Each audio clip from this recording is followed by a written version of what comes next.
All right, all right, all right. Shalom. Kayoko Ebayakatuwam. But first and foremost, facing the east, we want to give all praise, honor, and glory to Yahweh, Bahashem, Yahweh Shai, Bahashem, Ruach Kodesh. And we want to give double honors to the elder apostles, the prophets, and the teachers at GMS that have been bringing out this 100% truth for the last 30 plus years. This class is called the End Time Prophecy. It's from one of my old books. I got a couple. Woke up with a flat tire this morning. I knew when when I was driving home last night, I noticed that I went from 32 pounds of air pressure to 25, and I was like, uh-oh, I'm getting a flat right now. So I hurried up and I got home before it got below 25, luckily. And then this morning, of course, I wake up with a flat tire. I haven't gone to look to see if I can fix it yet. But with that being said, we're doing an indoor class today. Now, you gotta, before I even get started, this all has to do with the MOTB. I know you guys don't understand yet, so I'm gonna bring out a class on it later. But right now, what we're gonna do is we're gonna talk about end time prophecies. So, let's go back over to start again at Job, and let's just go to 9 and 24. 24? The earth is given... You know what, start at 9 and 23. Start at 23. Job 9 and 23. If the scourge... How do you say it again? If the scourge... If the scourge slay suddenly, he will laugh at the trial of the innocent. Keep reading. The earth is given into the hand of the wicked. He covereth the faces of the judges thereof. If not, where and who is he? So, who laughs at the trial of the innocent? Who doesn't give a crap? But let's move to the next verse, though. Who runs this joint? It says that it was given into the hands of the wicked. Get rid of that. The earth is given into the hands of the wicked. They covered the faces of the real judges. This is Israel fighting Iran. Now, if I recall correctly, it said that all that land would belong to the descendants of Abraham, Isaac, but the promise would be kept through Jacob. So all this land everybody's fighting for is actually still belongs to Israel unto this day. It's very interesting. So what we're going to do is we're going to jump around a little bit. Let's go into, and like I said, the earth's given to the hands of the wicked. They covered the faces of the real judges. If not, where and who is he? Who's doing these things, right? Right? Who's doing this stuff? Who's doing the wicked things around the earth that we can all physically say, hey, these guys are doing some wicked things around the earth. They're really doing it. This isn't a lie anymore. Now we can see it with our own eyes. So let's go into the book of Isaiah. Isaiah? Yeah, book of Isaiah. Chapter, you can use this if you want. It's bigger. Let's see. I like Isaiah. Chapter 24. Yeah, this class is going to be based on pretty much Isaiah chapter 24. So, since we're going to be doing a sit down, starting from the top, Isaiah chapter 24, starting from the top. Huh? Isaiah chapter 24, starting from the top. Isaiah 24 and 1. Isaiah 24 and 1. Behold, the Lord maketh the earth empty, and maketh it waste, and turneth it upside down, and scattereth abroad the inhabitants thereof. Isaiah 24 NLT. So, the Most High is, like I said, he's doing all these things. And that goes into, let me get it real quick. If there's not evil in the world, is it not I who have done it? And let's go get it at, it's in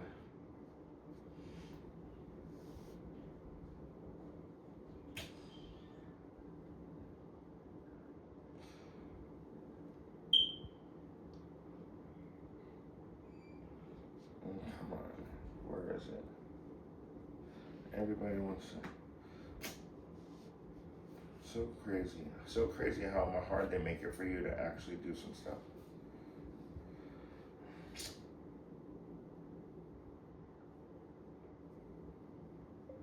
What chapter and verse in the Bible? Jeez, man, you think you would have to? You would think that it would know by now. You would think that it would know.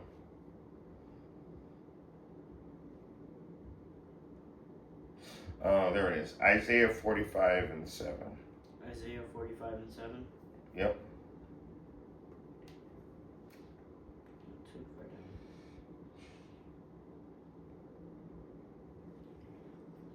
Isaiah 45 and 7. I formed. Sorry.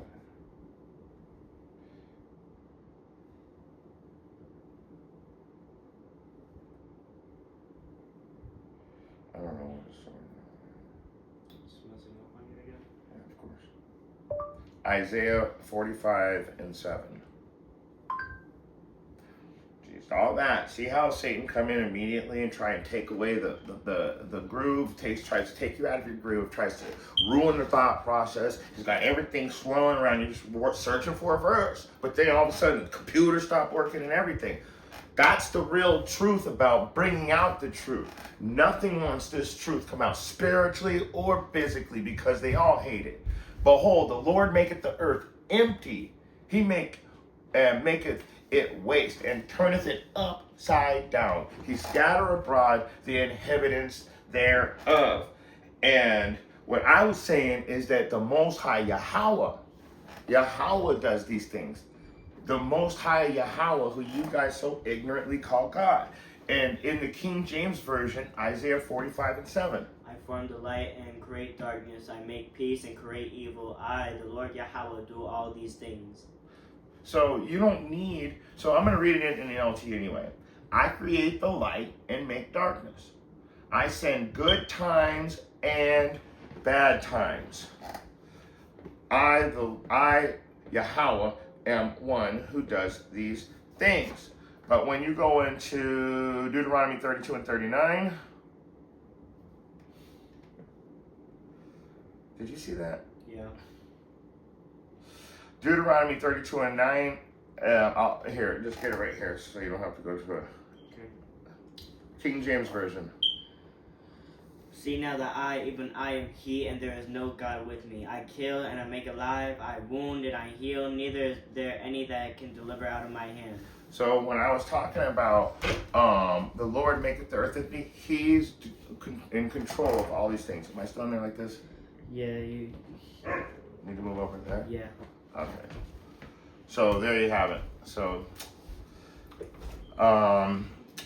let's keep going. Let's keep reading. Keep verse 2. Get verse 2. Deuteronomy. Wait. What is it, Deuteronomy? Go back to Isaiah chapter 24 and verse 2. Oh.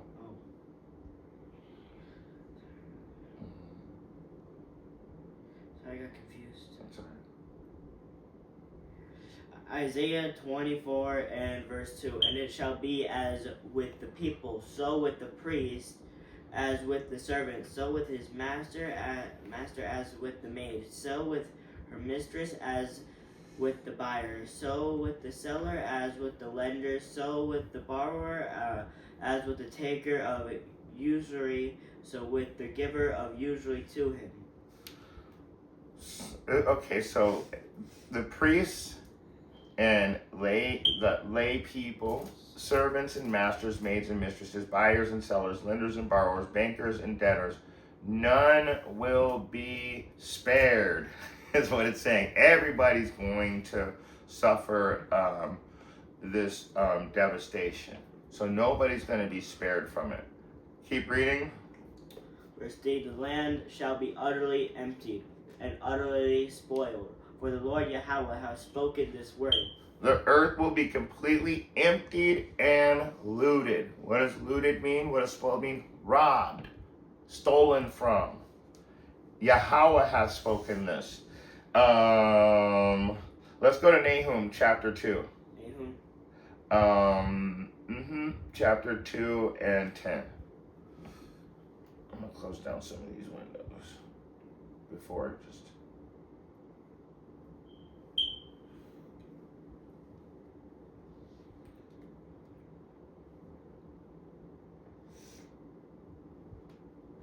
Nahum chapter 2 and verse 10.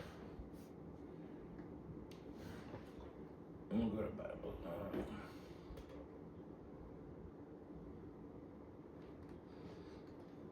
Let's go to the, we'll get it in King. Do you have it? Yeah. All right, go ahead and bring it.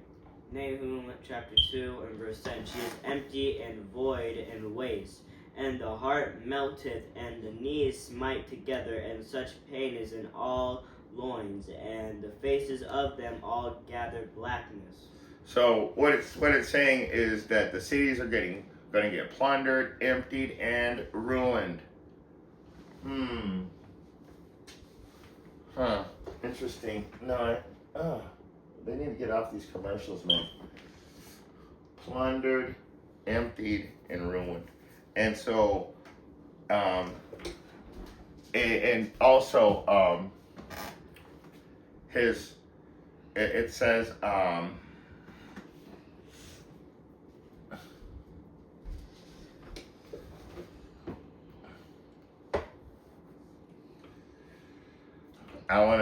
I'm gonna get, so his heart is melting. What that means, heart's melting, the heart's melting. And so your minds are in fear, okay? And the heart melteth, according to the King James Version. That means that your mind is in fear, okay? So their knees shake, and the people stand, the people stand there with pale faces and trembling. You know, like how when you go, like, you like step out in front of a car and boom, it barely misses you. You get all flushed and trembling and pale, like almost pass out. And like, oh Lord, I just saw my whole life flash before my eyes. People are gonna be standing there like that, okay? Let's keep going. Let's go to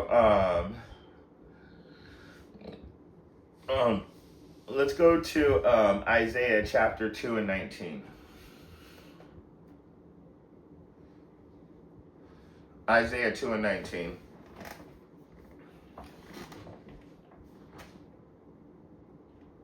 Isaiah chapter 2 and verse 19. And they shall go into the holes of the rocks, and into the caves of the earth, for fear of the Lord Yahweh, and for the glory of his majesty, when he ariseth to shake terribly the earth. What in the hell's going on? Isaiah 2 and 19, they keep trying to change anything I use, they gotta change the format immediately. Look, I wanna use NLT, now it's not even there anymore. So let's go back. Why is it doing that? I don't get it, man. They try so hard to stop us from bringing out this fucking truth. It doesn't make sense. NLT, when the Lord rises to shake the earth, his enemies will crawl. I didn't even want the new, I wanted I did. As enemies will crawl into holes in the ground. Does that not sound familiar? Man, looks like my chest hurts too. Hold on.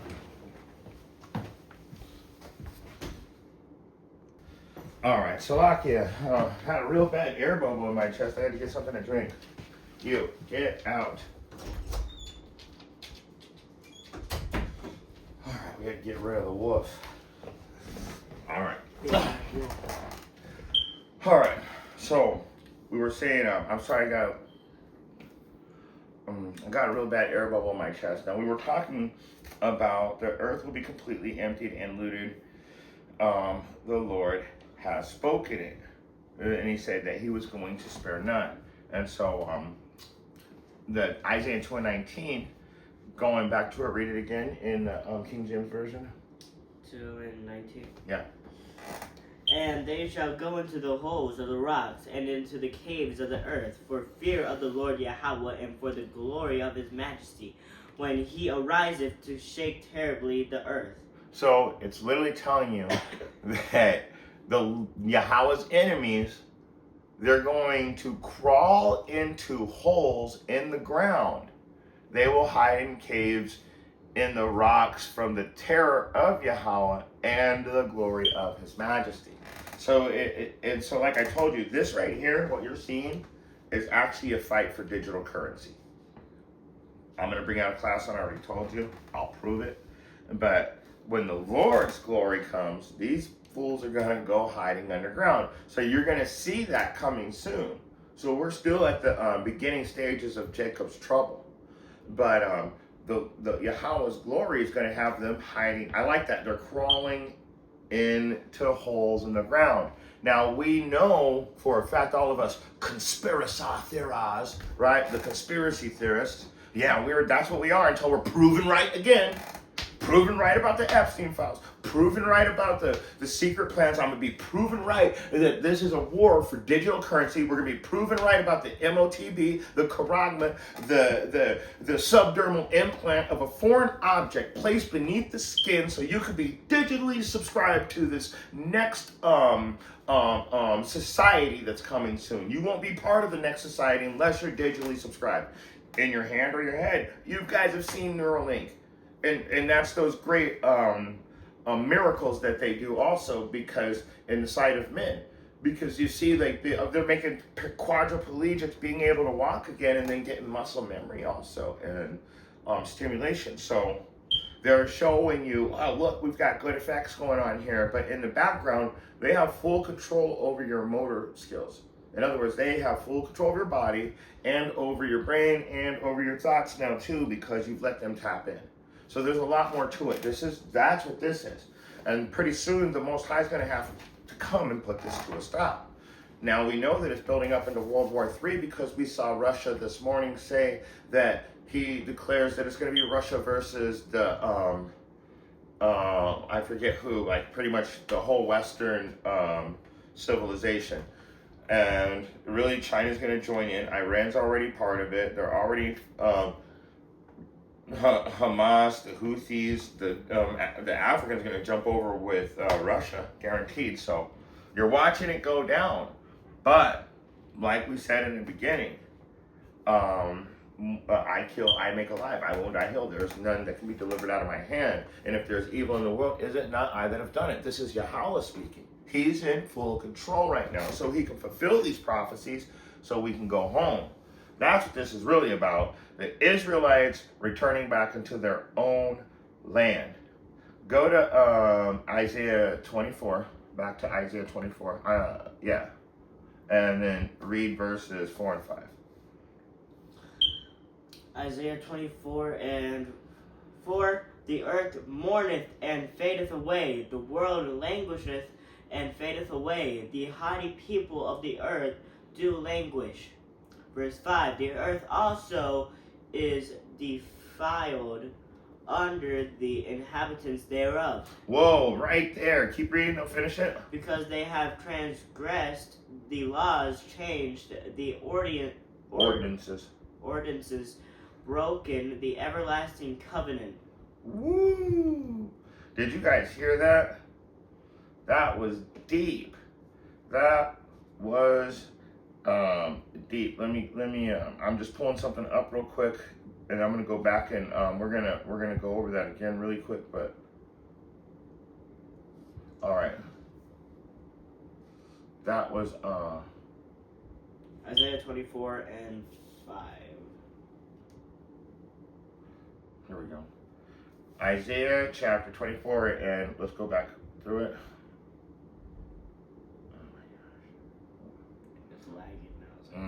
It does this, and this thing works perfect unless I bring out scriptures. It's frozen. Okay, Isaiah 24 and 4. Isaiah 24 and 4. The earth mourns and dries up, and the land wastes away and withers. Indeed, the greatest people on earth waste away. The earth suffers for the sin of its people, for they have twisted Yahweh's instructions, violated his laws. But read it again back in the King James Version. Okay. The earth also is. Wait, that was verse 4. 5.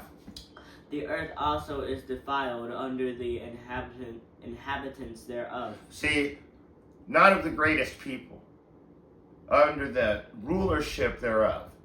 That rulership, who rules this place? The earth was given into the hands of the wicked, and then covered the faces of the real judges, because if you were listening to the real judges, you'd be out on the highways and the hedges listening to the real prophets. Those are the real judges. So the earth's been given into these wicked people. So who is that inhabitant thereof? It's talking about the rulership, these wicked rulers, and their descendants are the inhabitants, because that's who makes the laws. We don't make the laws, they make the laws. You know how you know? Because they don't have to follow them. We do. They make rules for us, not themselves. That's why it says that they're not in trouble as other men are. But it says, because they have transgressed the laws, woof, they broke all the laws, and then they changed the ordinances. And I mean, we can go all through the Bible and show you where they took the Passover and turned it into the Easter.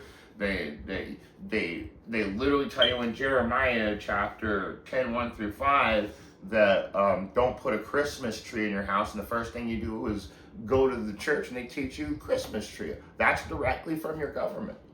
The government makes sure that you guys are being taught certain things. That's what a whole 501c3 is about. It all works together. But, oh, you're a conspiracy theorist. No, I'm one of the only people out here telling the truth. And that's really hard to get these days, but most people don't realize that. They're really like into some whole other thing. Is that thing gonna keep going off? It only goes off when Mom's phone rings. Oh, okay. So let's go ahead. So,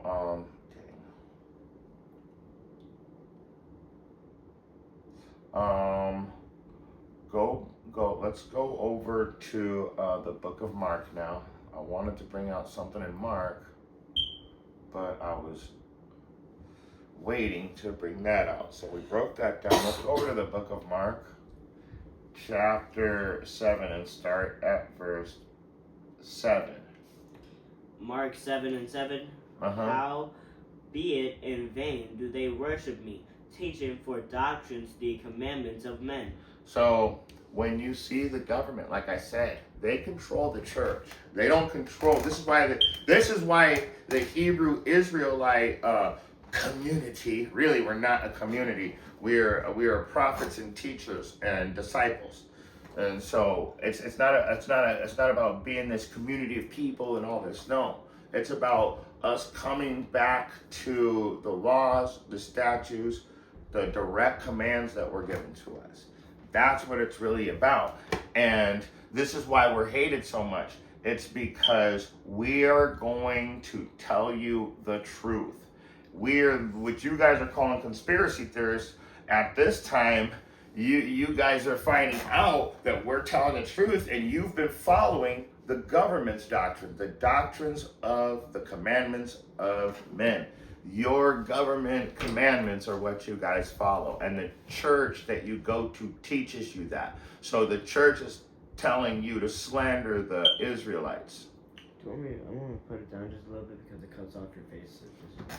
Okay, here I'll lower it some. It just cuts off your face a little bit. It's all right. It doesn't matter. I don't care about my face. Okay, perfect. All right. So,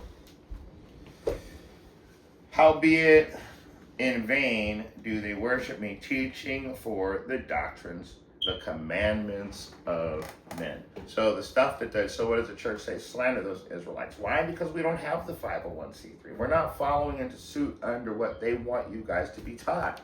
We're teaching the truth. So what do? They slander us, they gaslight, they tell us that we're conspiracy theorists. But every time we turn out to be telling the truth. You guys are gonna find out some real deep stuff pretty soon here, and it's really gonna bother you. Not in this class, but right here behind me, it's gonna get worse. So let's go verse 8. I wanted to read verse 9, but okay. For Mark 7 and 8, for laying aside the commandment of Yahweh, ye hold tradition of men, as the washing of pots and cups, and many other such like things ye do. So you hold the traditions of men like you're like it's a normal thing. You don't have any of Yahweh's traditions. You put those aside, remember? And you can't say that, oh no, I chose Jesus Christ as my Lord and Savior, so I've repented and I'm saved.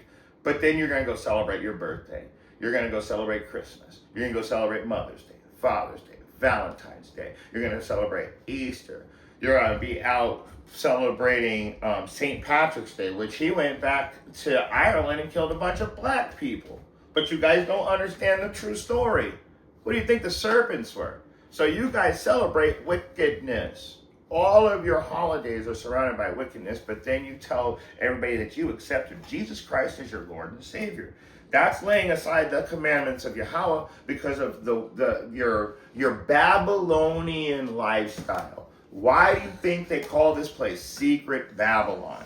Because you follow a Babylonian lifestyle, and the government makes sure that you stay keeping those traditions of men, not of Yahweh. So go ahead, give me verse 9. And he said unto them, full well ye rejected the commandments of Yahweh, that ye may keep your own tradition.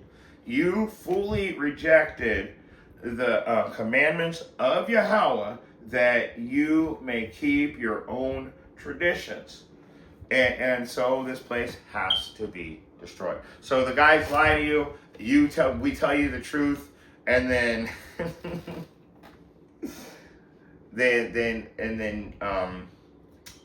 then you go right back to the lie. The lie is when the lie is so good, it's better than the truth. That's all. When the lie sounds so good, it's better than, and I forget what scripture that is, but when they tell you lies so good, it sounds better than the truth. But that also goes into Mark 4 and 15.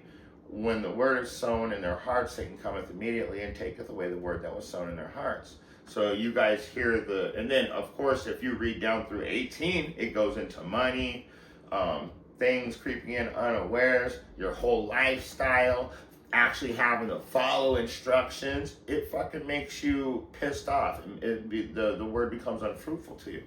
So you hate us for that. So let's go back into it though. Go back to Isaiah and go to chapter 7, and we'll go to verse 6.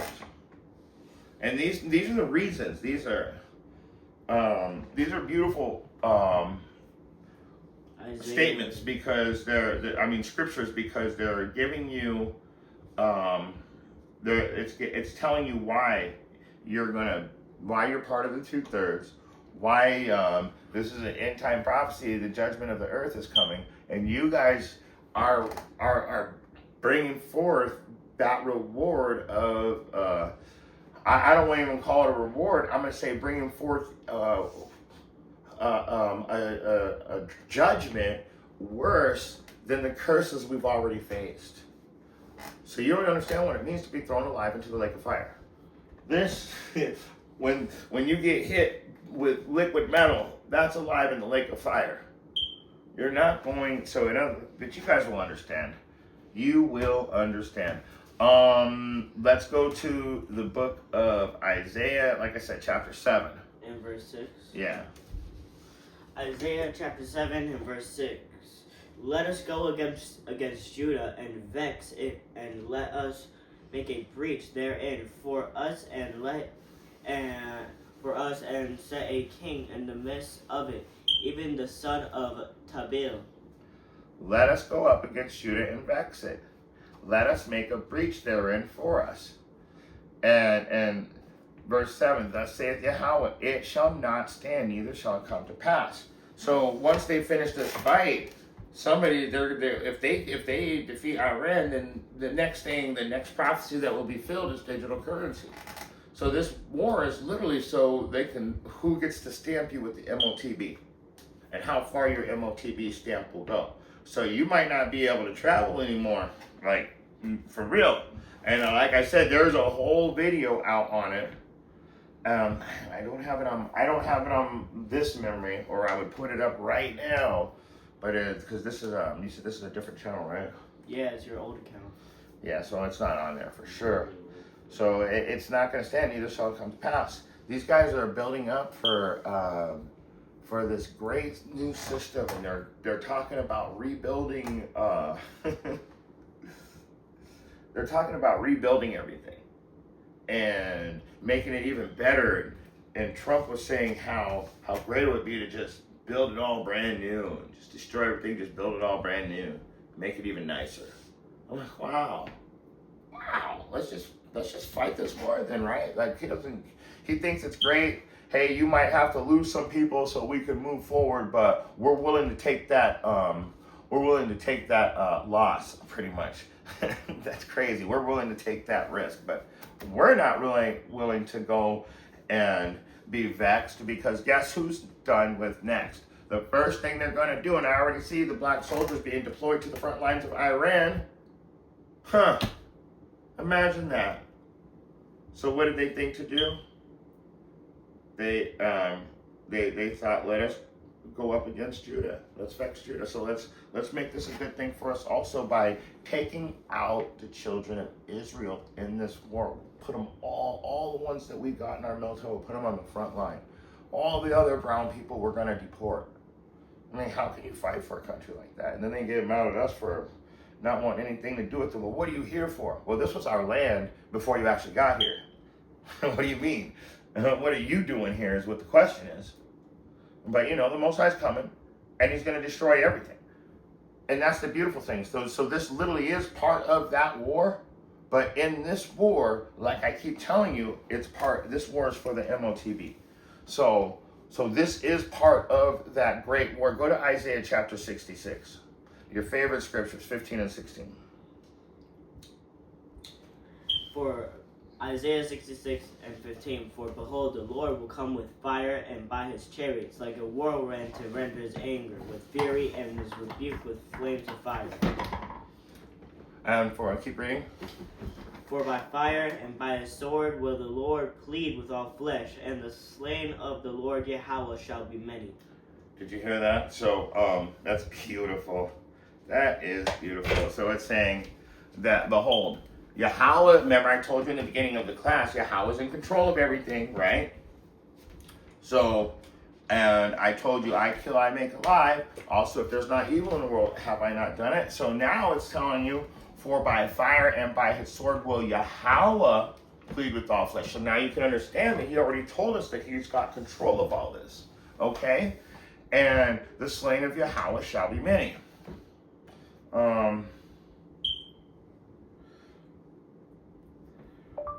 The king's heart is in the Lord's hands. Get Proverbs 21 and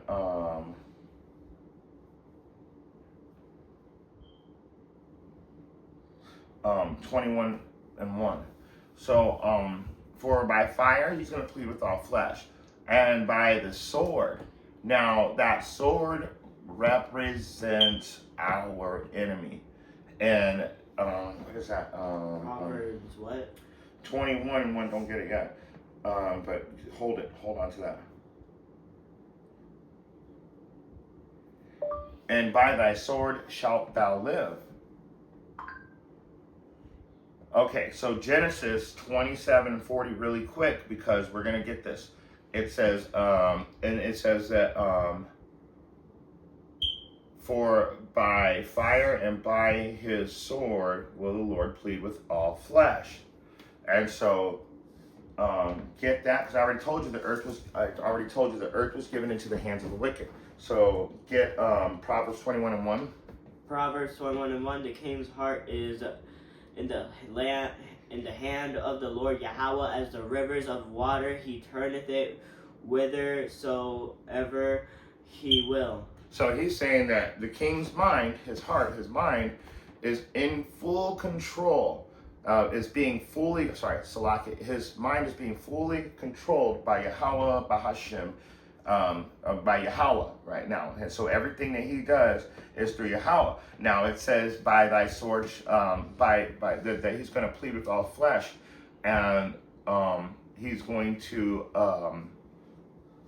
with the sword. So let me write, I'm sorry, Salakia. For by fire and by his sword will Yahweh plead with all flesh. Okay? So, so I keep telling you that sword represents somebody. So when you go to Genesis 27 and 40, it says, and by thy sword shalt thou live and serve thy brother. And it shall come to pass when thou shalt have dominion, thou shalt break the yoke from off of his neck. Well, who is it talking about? So let's go to Genesis 40 really quick, just so I can show you guys that this has been planned out for a long time. This is the very beginning of the Bible. Genesis chapter 27, and I think it goes back to verse 38. And it reads, and Esau said unto his father, hast not thou but one blessing, my father?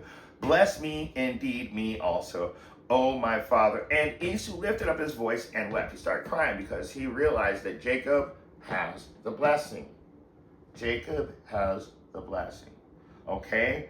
And so, and Isaac, his father, answered and said unto him, behold, thy dwelling shall be the fatness of the earth and the dew of heaven from above. Now you gotta admit that the so-called Edomites, or the earth was given into the hands of the wicked. So the so-called Edomites are in rulership. They have the fatness of the earth and the dew of heaven from above.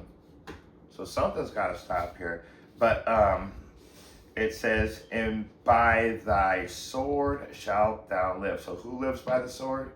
The earth was given into the hands of the wicked. The Most High is going to plead with all flesh with a sword. And who's living by the sword? Esau. Who conquers every land through the modern day sword of missiles, of warfare, of the ground troops, of all kinds of different types of modern day weapons. The word sword represents the modern day weapons that this evil, wicked generation that from the beginning has been creating. And Amalek is the leader of the Edomite tribes.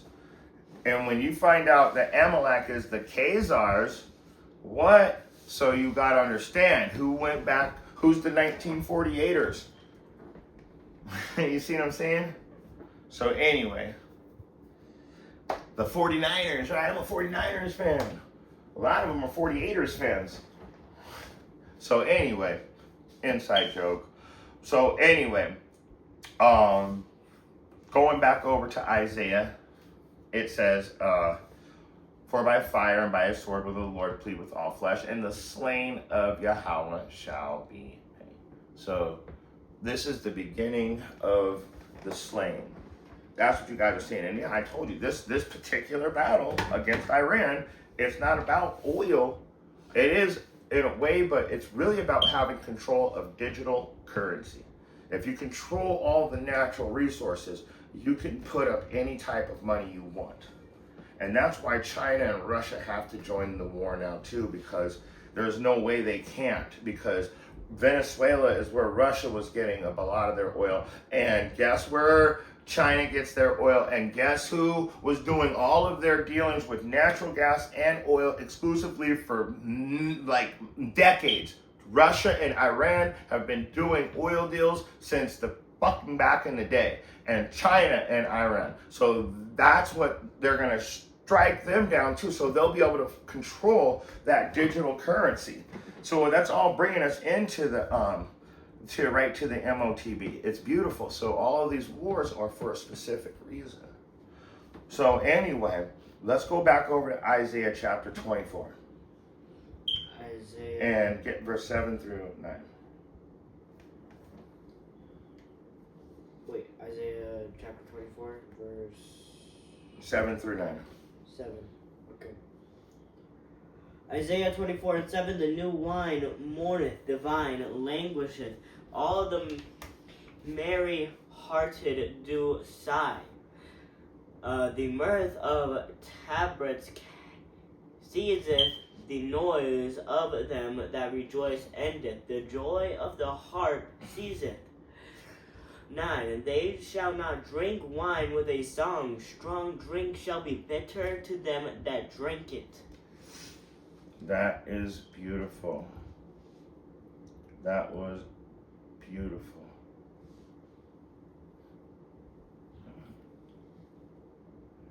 Oh, there it goes. Oh, I did it. Oh, dang. Okay. So, they shall not drink wine with song. They shall no longer be celebrating, okay? Every house is shut up that no man may come in. So if you were to go into,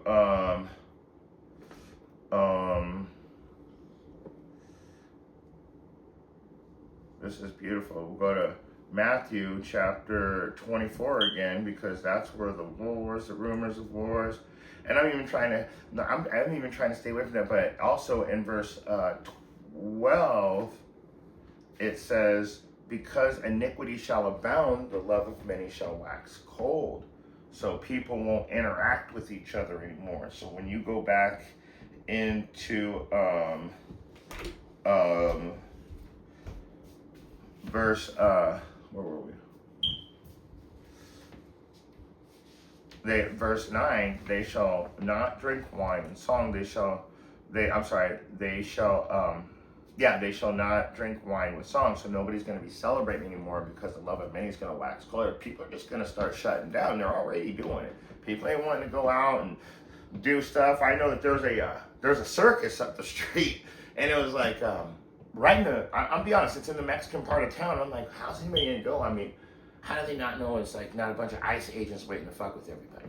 You know, so I feel bad for the circus, because they should have set up like on the other side of town somewhere. But they set up right there, and so I don't even know if they're getting any business this year. I didn't want to go in there either, because I didn't want to get mixed up with any of that stuff either. So it's like we can't really do anything. So we can't really enjoy ourselves. We can't go out anymore like we used to. So, but strong drink shall be a bitter unto them that drink it. You know, this also reminds me of the doctrine, because what happens is people aren't joyful anymore when they start hearing the basics in the Bible, because they rejected them. But when they start to hear the deep sayings, and we start explaining them where they have to go in denial, but they actually hear it and they understand it, that strong drink is really bitter to them that drink it, because they have to accept the fact that we weren't lying to you, that we sincerely came to you as brothers in this truth, blowing the horn. We were blowing the trumpet. Cry aloud and spare not. Raise up thy voice like a trumpet. And so that's what we did. That's what we're still doing. Act now while supplies last. Because guess what? We are in Jacob's trouble. So get me Matthew, go back into Matthew chapter 24 again. And go to verse...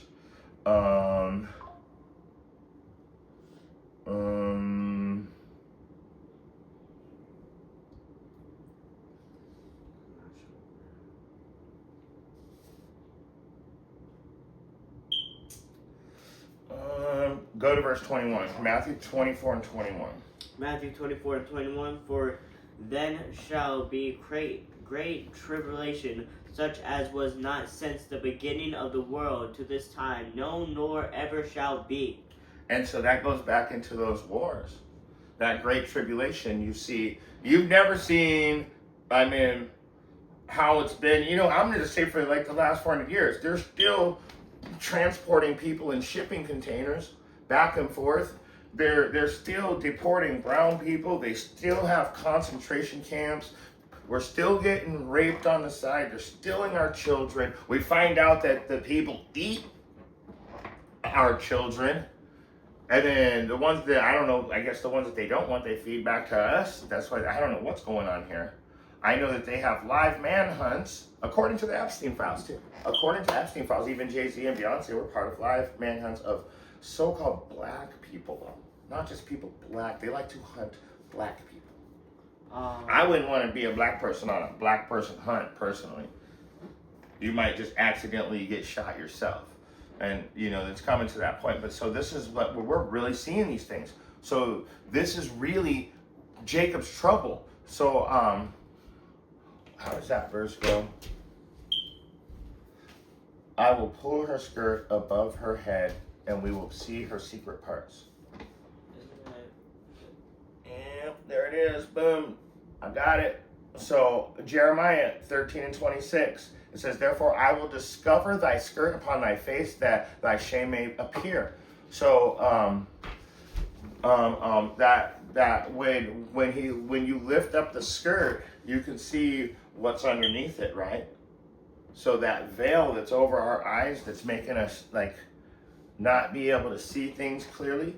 Well, now we understand that those conspiracy theorists were right. These guys are really doing all the nasty, horrible things that we said they were doing, but the only way to bring out the warning is to cry aloud and spare not. Now we're at serious end time prophecies. In fact, Isaiah 47:3. Let me get that really quick. I want to get it in the KJV, though. I like the way the KJV reads better because it's more rooted to the original. And honestly, if you guys knew anything, that the Bible was actually written completely in Lashon Kadash. John the Revelator, the book of Revelation, he didn't speak Aramaic. He only spoke Lashon Kadash. Translation, the Holy Tongue. Translation, Paleo Hebrew. So, Isaiah chapter 47. So I like to read the King James Version because it lines up with the Hebrew the best. I have it. 47:3. Isaiah 47:3. Thy nakedness shall be uncovered, Yea, thy shame shall be seen. I will take vengeance, and I will not meet thee as a man. That is beautiful. So he's saying, I will uncover your shames, and you will be exposed. You will be exposed. Okay? That's what's happening. These people are being exposed. What is this war about again? Why are we bombing? Oh, because this, for the safety of America. No, they didn't follow. You gave them a plan to follow. And they said, we're our own country. And said, oh yeah, we're going to take over your country. And we're going to kill your leaders. And we're going to implant our own leaders in there. And then we're going to make this our country. And then we're going to have wars with China and Iran. I mean, with China and Russia. That's what they're trying to do. Nobody's stupid anymore. We see your secret plans. You're being exposed. And it says, and I quote, I will take vengeance. I will spare none. And it's talking about Yahweh sending Yahweh Shai to really set this place off. Go to Jeremiah chapter 30. Because like I said, we're coming into Jacob's trouble. That's what this is all about. So let's get it. Because we're not coming into Jacob's trouble. We're in Jacob's trouble, but it's got to get worse before it can get better. Chapter 30? Yep.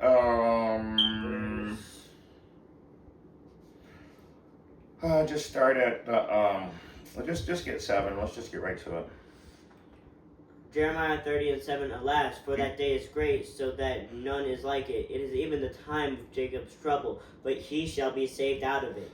So Jacob, it says it's Jacob's trouble, but he shall be saved out of it. So only Yaakov, only the descendants of the patriarch 12 sons of Jacob are going to be saved out of it, and only 1/3 of them. Get verse 3. Jeremiah 30:3. Yeah. Jeremiah 30:3. For lo, the days come, saith the Lord Yahweh, that I will bring again the captivity of my people, Israel and Judah, saith the Lord Yahweh, and I will cause them to return to the land that I gave to their fathers, and they shall possess it. So he is going to remove us from our captivity finally. He's going to put us back in our own land, and we are going to possess it. So the more they fight, the more it brings us to these prophecies getting fulfilled. Like I said, we're in Jacob's trouble, so that means that at a certain point we're going to be brought out of this and put into our own land.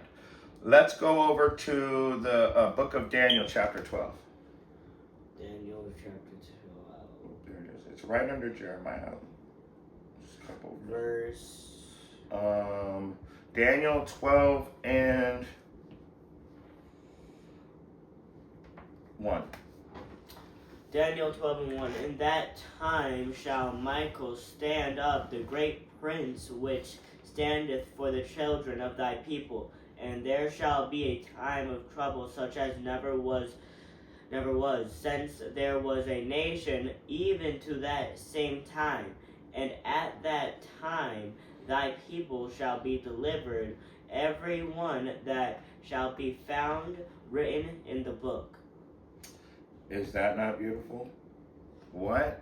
So this is the beginning of the end of the Edomite rulership and the beginning of the Yashar Allah, the Israelite rulership. Not the Israeli. They've already been in rulership this whole time secretly. And they've literally, Amalek has been able to do nothing but cause destruction throughout the earth. There will never be peace as long as those people are in charge, because they only care about the craziest, most wicked things. And they say things like, Yahushua was boiled in feces. Stuff like that. So you got to understand that his mom was a whore and his dad was a Roman guard. We've got some things, that they're saying. And then that he's no prophet, he's nothing. He was just pretty much a swindler, a liar. So that's what their books say. That's what the Talmud says. So we got to watch out. And then the Christians, they think that they're Christians be coming up. They're the chosen people. And then the Israeli comes and goes, get away from me, you disgusting Christian. And you got to be stupid in I don't know what level of stupidity you got to be on.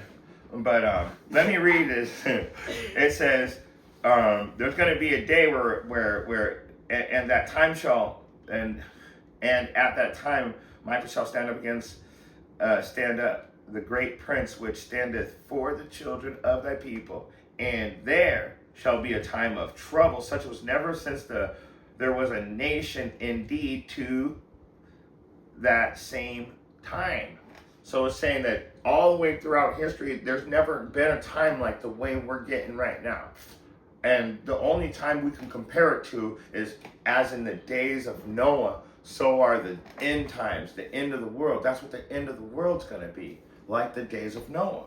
So that's the only comparison. Is right before they were so wicked that Yahweh had to come in and destroy the place.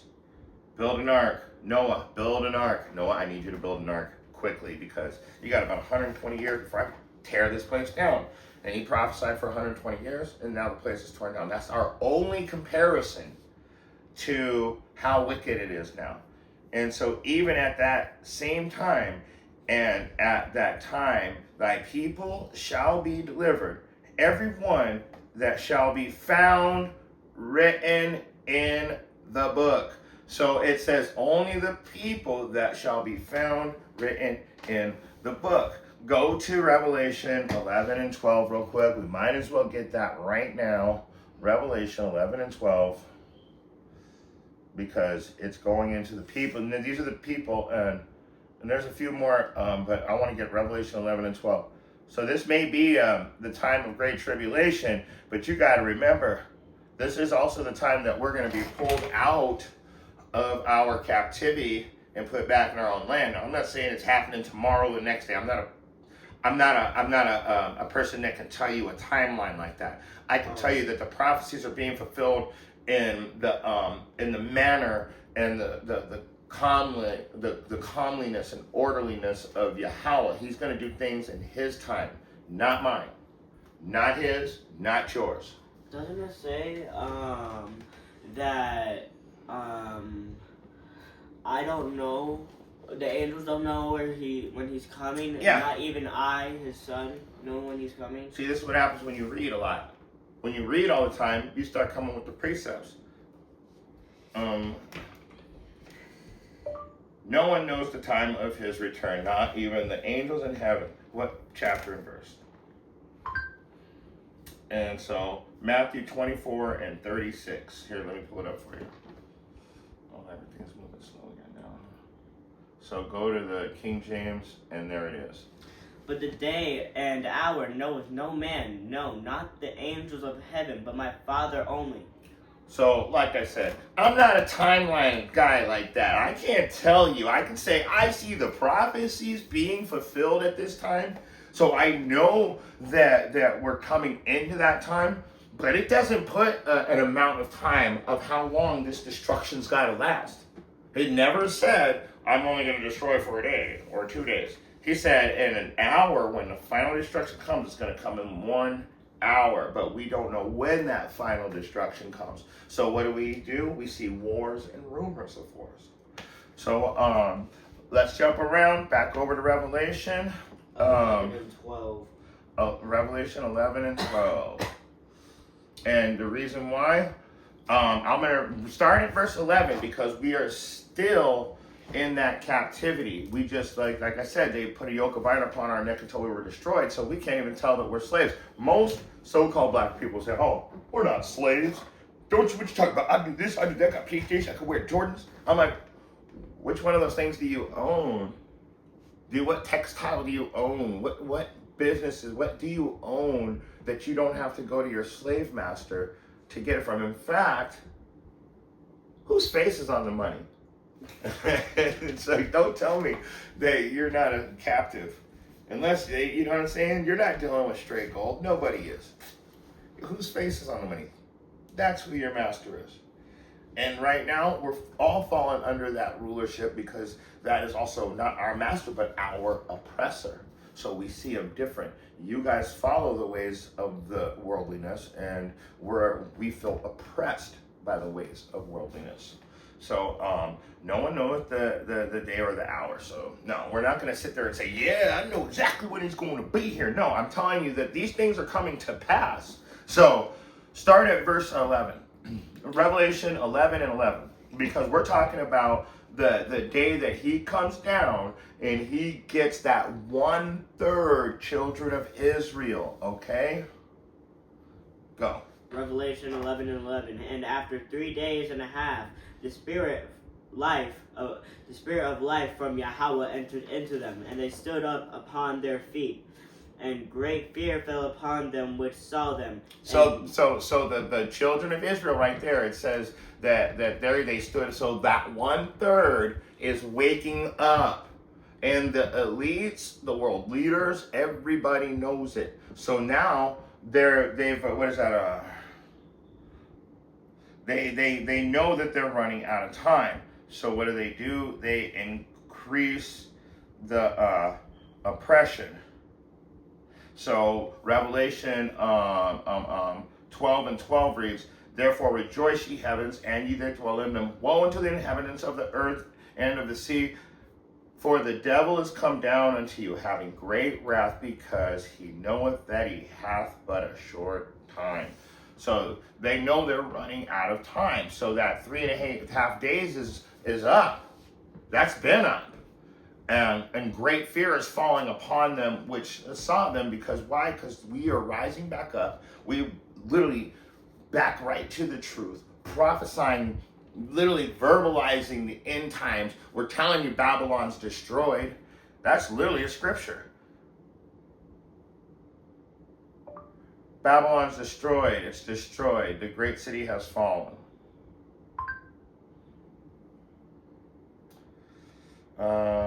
Revelation 17 and 18, but it's not telling me 18, 1 through 24. That's crazy. Well, it's in Revelation 18. Let's take a look at it. Let's go to it real quick. Because it's true. We're watching the destruction of Babylon. Now, you see other places. So, you guys might not know this, but Israel and America are literally pretty much the same country. All of our tax money goes to these guys in Tel Aviv and all these other places. Oh man, what is it? Where They literally don't have to work. That's why you always see these people in the streets. We pay taxes and send it to them. We pay taxes so they can sit on the beach all day while our kids go off to war and have to work 9 to 5 jobs. They don't work. The people that work want to work because they have a cute little boutique or a shop. And it's like they're not like, they don't have the same, they're not going through the same struggles as we do. That's like I said, they're not in trouble as we are. They're the tribe of Amalek, which is the ruler of Job 9 and 24, pretty much. They're the ruler of the Edomite tribes. They're the top tribe. So going back over to what I was saying, I said Revelation. We were in Revelation. Revelation 11 and 12. Yeah, because I forgot which verse I was going to pull out. Oh yeah, Revelation. I was going to go to chapter 18. Babylon has fallen. So let's get it really quick. And it's the culture here is destroyed. Everything is destroyed. Oh, this is beautiful. It's right here somewhere.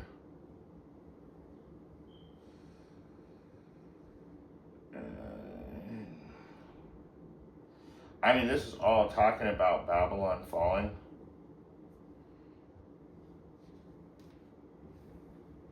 I want it. It literally says it though. Babylon has fallen. The great city is destroyed. What chapter and verse? Jeez, man. Oh, it's somewhere in 18 and 2. Yeah, the 18 and 2. Wasn't I in 18? Why didn't it show it? I must have been in a different chapter. No, I saw it on 18. There it is. Yeah, Revelation 18 and 2. And he cried mightily with a loud voice, saying, Babylon the great is fallen, and has become the dwelling place of demons. Okay? A prison for every foul spirit, and a cage for every unclean and hated bird. That's America. That's what America is right now. America's falling. It's Babylon. That's why I always keep telling you Babylon's falling. It's the place of all you got. Literally statues of Baphomet out here. We've got literally satanic worship, and they demand the same 501c3 rights as the Christians. I'm like, whoa, man, this place is fucking crazy. I mean, there's so much going on here. People don't realize how much is really going on here. Oh my gosh. Always something with this thing. Oh, you saw that too, huh? Okay. All right, so go back to Revelation 11 and yeah, because the people are scared because their time is running out, because we're telling you Babylon's already destroyed. Now bringing it back up to where we're at, go to verse 12. So now that they know, before you read, now that they know that that they're running out of time, they know who we are. They know that we know who we are, and that 1/3 is waking up. Go ahead and get verse 12. And they heard a great voice from heaven saying unto them, Come up hither. And they ascended up to heaven in a cloud, and their enemies beheld them. So that is what we're really waiting for. We're waiting for that great voice from heaven. Most High willing, we're part of that 1/3, and we're saving the family members within our household. But it says a great voice. So this is what we're truly, faithfully, and patiently waiting for. Not only for our enemies to be destroyed, but we're not only waiting for our enemies to be destroyed, but we're also faithfully and patiently waiting to hear that great voice from heaven, and we're waiting for it to tell us to come home. Sit down. Sorry. To come up hither. That's us going up into the chariots. Okay? And they ascended up to heaven in a cloud, and their enemies beheld them. I said home because we go get rejoined back with Yahushai in the chariot. So, home is where your heart is. It's not an actual, the location of our true paradise is here on earth. It'll be the heaven on earth. The rulership on earth is what we'll have. So, We're just waiting for those 3.5 days, and then those are pretty much up. Our people are waking up. We've got the devil on the run here, moving as fast as he can. And the big thing now is we're waiting to go up into those clouds, and our enemies behold us. And this is the final destruction. So when you get to that real final destruction, read verse 13. Verse 13, and in the same hour was there a great earthquake, and the 10th part of the city fell. And the earthquake were slain of men 7,000, and the remnant were affrighted, and gave glory to Yahweh of heaven. So when we're in the chariots, it said that we were already called up before this happens. We're being called up into the heavens. We're watching the destruction from the chariots. So you know that it's not time yet, but we're going to get to watch the true ultimate destruction of earth from the chariots. And it's going to be so crazy that we're going to be dropping down to our knees going, oh my God, thank you for saving me. Thank you oh man, I didn't know it was going to be, oh dang, wow, you saved us. Most High willing, I'm part of that group, like I said. And so, read verse 14. And verse 14, and the second woe is past, and behold, the third woe cometh quickly. The second woe is past, and the third woe comes quickly. So we're coming into that third world war, and it's going to be quick. So let's go back over to Matthew chapter 24. Matthew chapter 24. Starting at verse 10. 24, 10.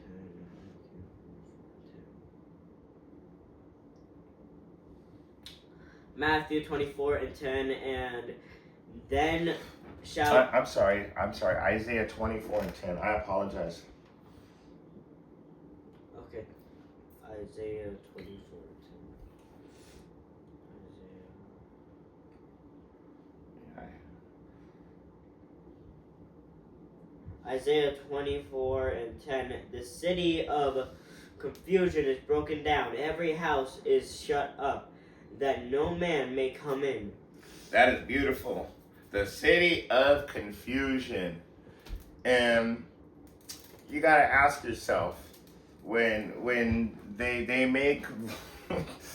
when you start going into some of these laws that we have, it is confusing from one city to the next one. I mean, everything about this place is confusion. And then you find out that if you're a certain tone, if you get too dark, that your laws change. That's confusing too, because you thought you was a citizen until they said, where's your immigration papers? Well, I was born in Monterey, in California. My mom's from Idaho. My dad's from Texas. So, what do you mean? I'm not an immigrant. Well, we need to see immigration papers. So if they ask you some stupid ass question, isn't that confusing? That's the land of confusion. You know you're not going to have immigration papers. Or how about these guys saying that they got to take out these Muslims that are in Hamas, right? Is that what it is? So you got and really they just started shooting them up and killing them all because it turns out they want to rebuild that place and make it part of Israel. So it really had nothing to do other than with land grabbing. So anyway, going back to the scriptures, this is the city of confusion. Israel is part of that great city. So let's keep reading verse 11. Verse 11. There is a crying for wine in the streets. All joy is darkened. The mirth of the land is gone. There's a crying for this, oh man.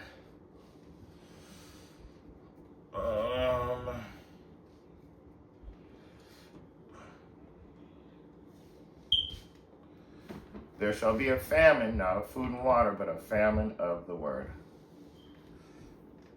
So read that again. There is a crying for wine in the streets. All joy is darkened. The mirth of the land is gone. So that crying for wine in the street, it's literally talking about the wisdom the land of confusion. They're crying for wisdom. They're crying for understanding. So verse Amos 8 and 11, it reads, "Behold, the days coming, saith Yahweh, that I will send a famine in the land, not a famine of bread, nor a thirst for water, but of hearing the word of Yahweh." See, right now, there should be a thirst for wine in the streets. There's very few people that teach the 100% truth. I mean, you got even a bunch of camps that bring in 90% truth, but a little leaven, leaveneth the whole lump. So you can't bring 90% truth and then say it's black only. You can't bring 90% truth and say, oh, the MOTB is philosophy. You can't bring 90% truth and say the white woman is the mark of the beast. Oh, man. Because you can't back that up with scripture.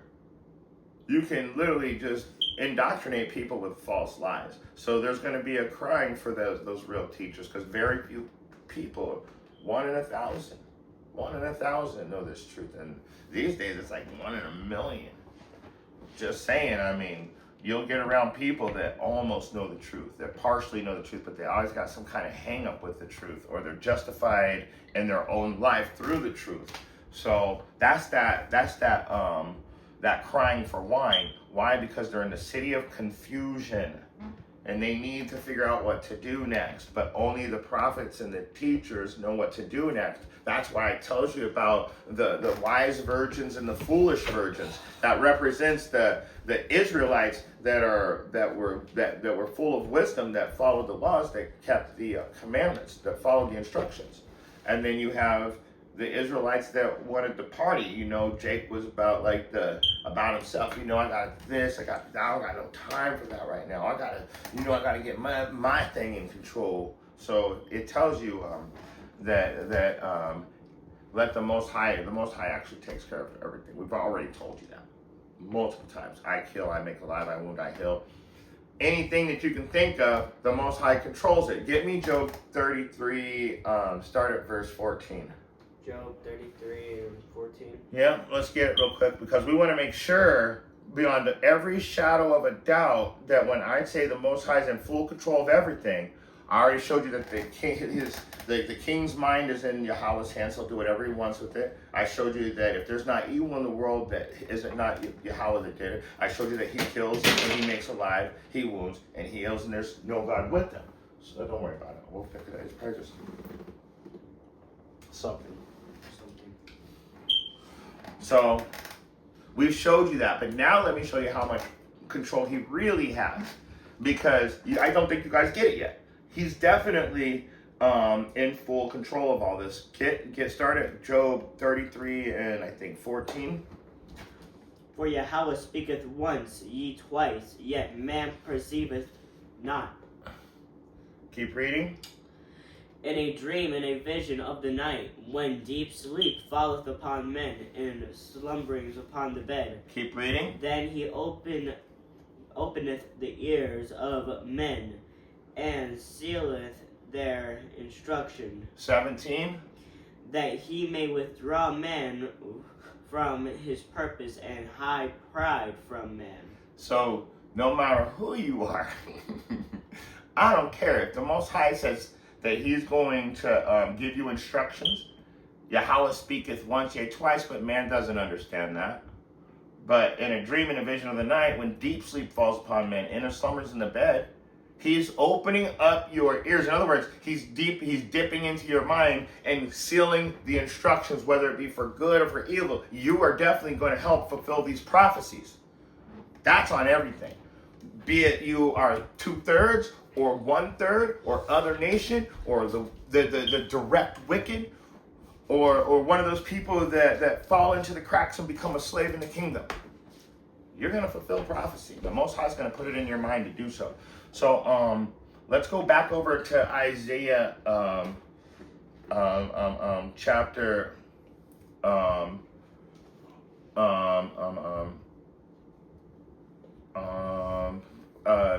Isaiah chapter 24 and where are we at? 11. There will be a crying for wine in the streets, and all joy is darkened, and the mirth of the land is gone. And so mirth represents entertainment, okay? So this is what's happening right now. Like I was talking about that circus earlier today. Nobody was there. The parking lot was empty. I felt bad for the circus. For the first time, I'm like, dang, they showed up at the wrong place at the wrong time. Because there's no way I'm trying to go to the circus and be brown. They're gonna ask for my immigration papers too. And guess what? My dad's retired military. My brother works for the CIA. I mean, they don't care. I'd literally probably have to call one of them to get out. And then maybe, I might get out. I might get back to society. So the love of many is waxed cold. We gotta stay home now. We gotta close our doors. So verse 12.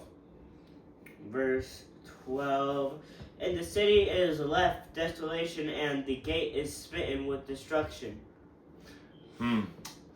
So coming to you next, we're watching Iran and Israel actually shoot missiles back and forth at each other, but Trump has told you, the Prime Minister of Israel, Netanyahu, has told you, and there's a few other people that I forget off the top that have said that this war right here is going to reach American soil.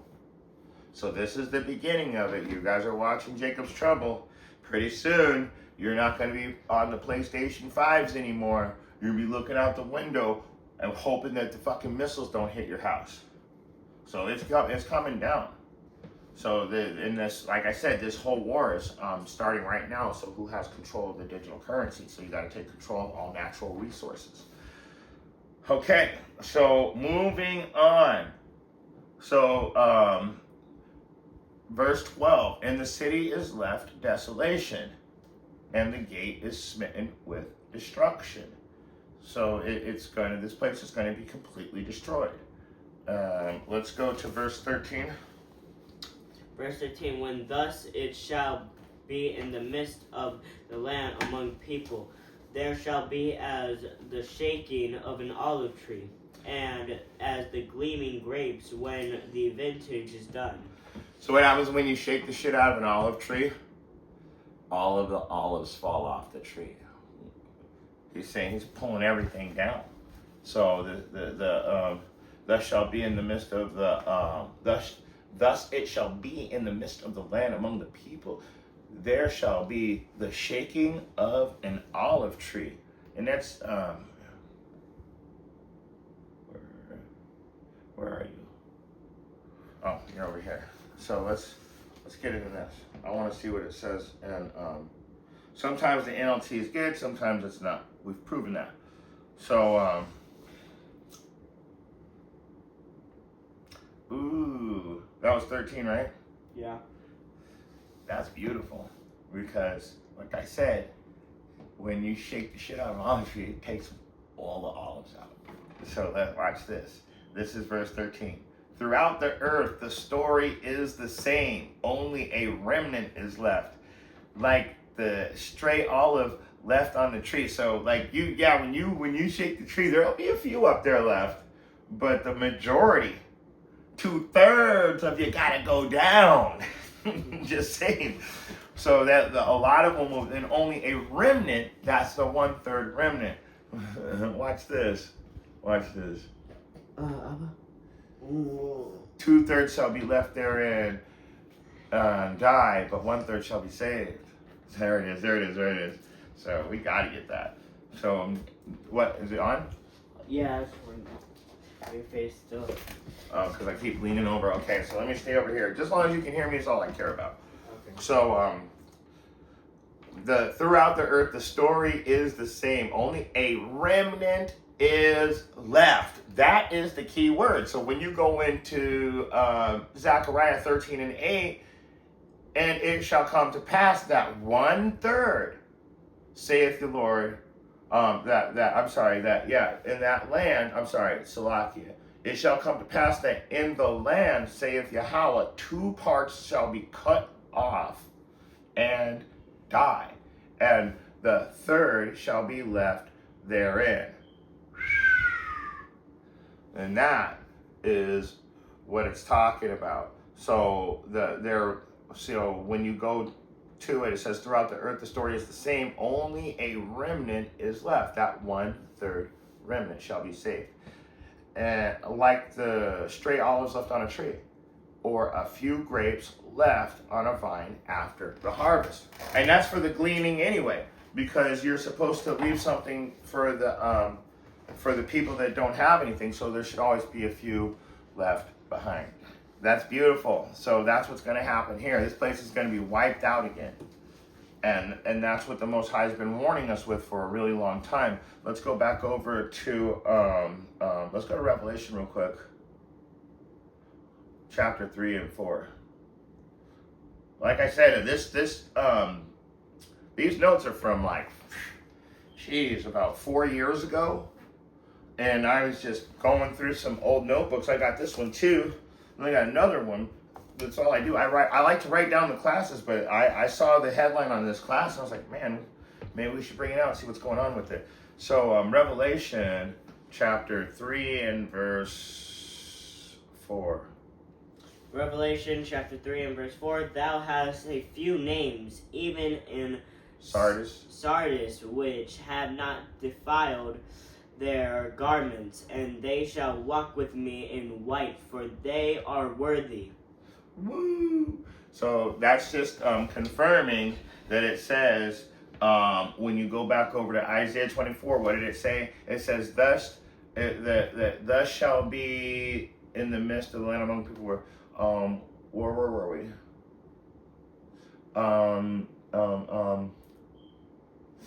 Hold on, let me find it again. Isaiah 24, and there it is, in NLT. So read that again.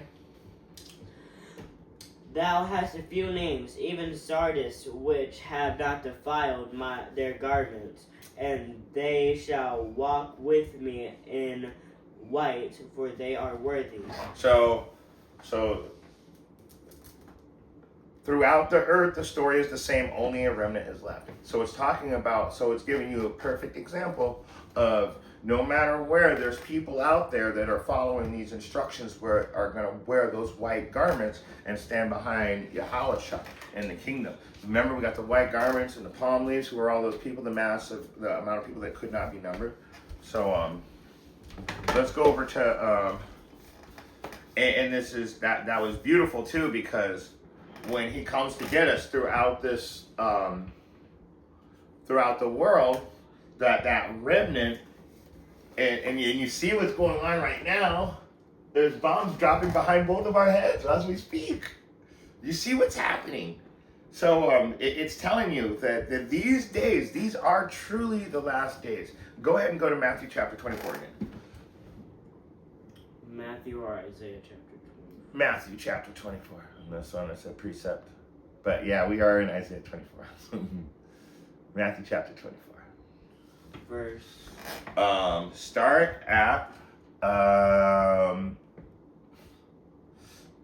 give me verse 3. And as he sat upon, Matthew 24 and 3, and as he sat upon the Mount of Olives, the disciples came unto him privately, saying, Tell us, when shall these things be? And what shall be the sign of thy coming, and of the end of the world? So what's going to be the sign of the end of the world? Jump down to verse 6. Verse 6, And ye shall hear of wars, rumors of wars. See that ye be not troubled, for all these things must come to pass, but the end is not yet. Keep reading. For nation shall rise against nation, and kingdom against kingdom, and there shall be famines and pestilences and earthquakes in divers places. Okay, so right there, he's telling you what is the sign of the end of the world. Well, you're going to have wars, rumors of wars. These kings are starting to fight against each other. I already showed you in verse 12, because iniquity shall abound, the love of many shall wax cold, so people aren't really interacting anymore. I mean, in verse 11, it tells you false prophets shall rise and shall deceive many. So just because you're not an Israelite doesn't make you like you're a false prophet. I don't care what nation you're from. There's false prophets all over. Trump is a false prophet. In the name of peace and freedom, we've got to protect America, so we've got to go to war with Iran. Don't you mean in the name of digital currency, though? Don't you understand? These days have got to come to an end. So now we know the signs of the end of the world, and we know that he's that this is going to be a great tribulation. We know that it's Jacob's trouble, but how long is it going to last? I mean, because I even told you I'm not prophesying on a fucking timeline. I can't do that. But the Bible does express one thing. Get me Matthew 24 and 22. 24 and 22. Yeah, and you know what? Go to 21 and read 22 together. Matthew 24 and 21. For then shall be great tribulation, such as was not since the beginning of the world to this time, no, nor ever shall be. And except those days should be shortened, there should no flesh be saved. But for the elect's sake, those days shall be shortened. Isn't that beautiful? So it's saying that we're in that great tribulation, but he's telling you that even though we have to go through this, these are the beginnings of sorrows, the end is not yet. But it's also saying that he's going to shorten these days, because we need these days to be shortened. We don't know what's happening. All we know is that they're saying one thing and then doing something else every time. We already got Zechariah 13 and 8. Let's read it again though. Let's go back to Zechariah, because we're gonna get not just 8, but I want to get 8 and 9. So this computer's really been nice today, huh? Mm-hmm. Probably because we're like closer to the internet. I'm like literally not much further away. I guess it is about another 5 feet, huh? Zechariah 13 and 8. Uh-huh. Zechariah 13 and 8. And it shall come to pass that in all the land, saith the Lord Yahweh, 2 parts therein shall be cut off and die, but the third shall be left therein. And I will bring the third part through the fire, and will refine them as silver is refined, and will try them as gold is tried. They shall call on my name, and I will hear them. I will say, it is my people. And they shall say, the Lord is, Yahweh is my God. That's beautiful. He said that I'm going to bring them through the fire. So what does he mean? He's going to burn us to death? Is that what it's talking about? No. Or is it telling us something else? I'm going to bring them through the fire. I'm going to refine them as silver is refined. I will try them as gold is tried. So when you try gold, so when you're a goldsmith, how do you know when the gold is pure? In the old days, not nowadays, they got a bunch of chemical tests. But in the old days, the purity relied on if the goldsmith could see his reflection in it. And so that's how they were that's how they would try this. So, and that's beautiful because the metaphor is you're purified when Yahweh can see you reflecting his works. Okay? And so let me keep reading.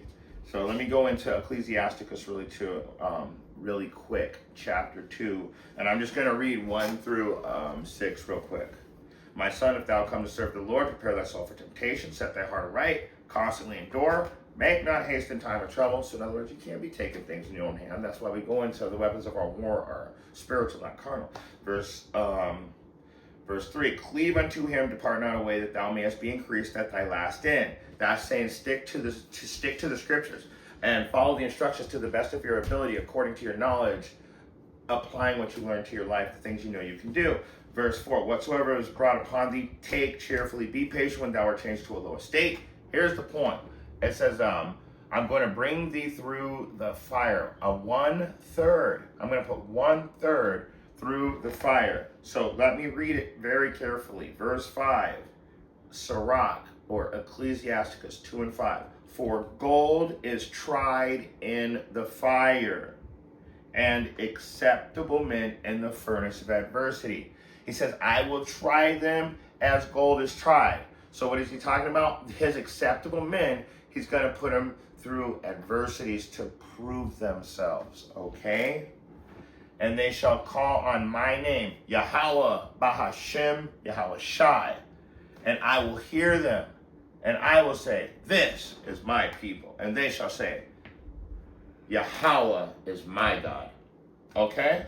So that's what it's talking about. Or Yahweh is my father, my Abba. Anyway, moving on. So let's go back over to Isaiah chapter 24. Isaiah chapter 24. Yes. And verse. We're gonna pick up where we left off. Isaiah chapter 24 and verse 14. Did I read 13? Yeah, absolutely. Didn't you? Yeah, I did. I had to reread it to see. Isaiah 24 and 14. They shall lift up their voice. They shall sing for the majesty of the Lord Yahweh. They shall cry aloud from the sea. Keep going. Wherefore glorify ye the Lord Yahweh in the fires, even the name of Yahweh God of Israel in the isles of the sea. So that's that when you hear the voices and the singing and the lifting up, that is the 1/3. Okay? The 1/3 that is scattered from one end of the earth to the other. Read verse 16. Verse 16. Now let's prove what I just said. From the uttermost part of the earth. From the uttermost part of the earth. Like I said, scattered to the four corners of the earth. Keep reading. From the uttermost part of the earth have we heard songs, even glory to the righteous. But I said, my leanness, woe unto me. The treacherous dealers have dwelt treacherously. Ye that treacherous dealers have dwelt very treacherously. Keep reading. Fear and pit and the snare are upon thee, O inhabitant of the earth. And it shall come to pass that he who fleeth from the noise of the fear shall fall into the pit, and he that cometh up out of the midst of the pit shall be taken in the snare. For the windows from on high are open, and the foundations of the earth do shake. And that is where I want you to stop. From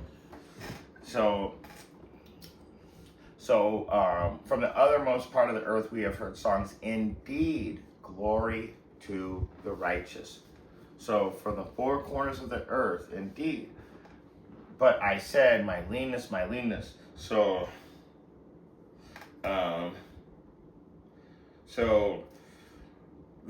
we're hearing songs of praise from the ends of the earth, songs that give glory to the righteous one.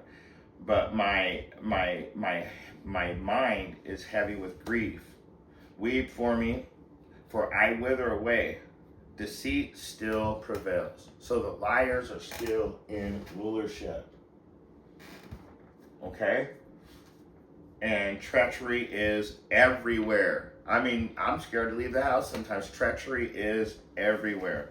And those who flee in terror will fall into a trap. And those who escape, the trap will be caught in a snare.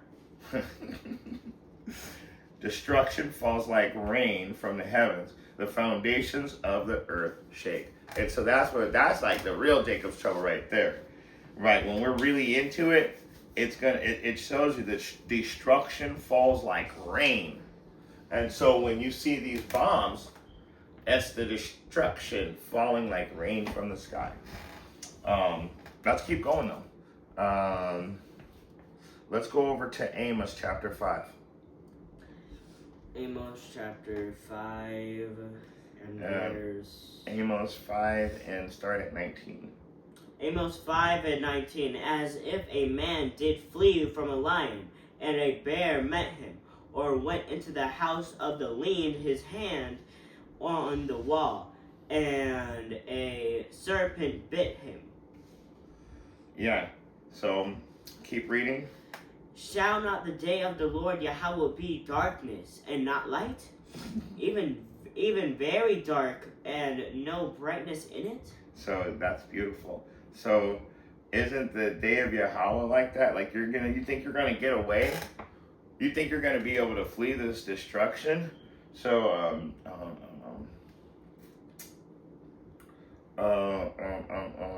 let me get it.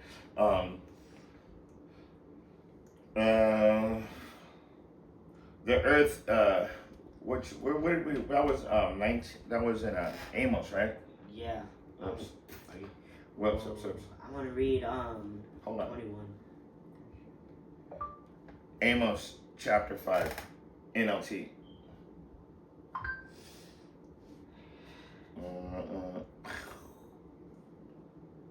And that was okay. So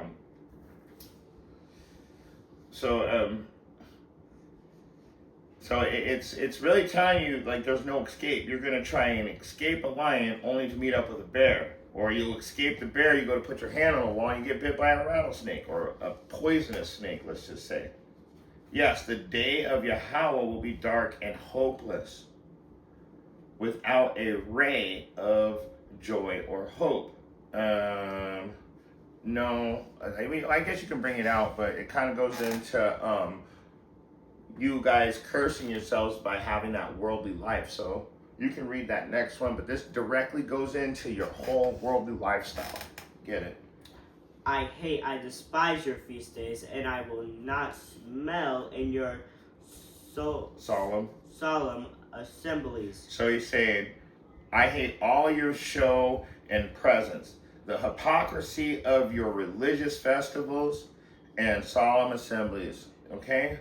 So I will not accept your burnt offerings and grain offerings. All right? I won't even notice to call your choice peace offerings. So, and that goes into these guys too, because these guys are either you're a Muslim or you're an Israeli, which is a Zionist pretty much. You can't really be anything else out there. You have to follow their rules.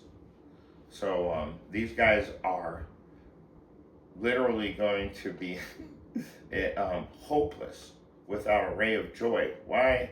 Because he hates your hypocrisy, and that's so beautiful. When you go into the hypocrisy of these religions, just like I was telling you earlier, the Christians are like, you're the chosen one. Then he spits in my face and tells me, get out of here, you dirty Christian. I'm like, wow.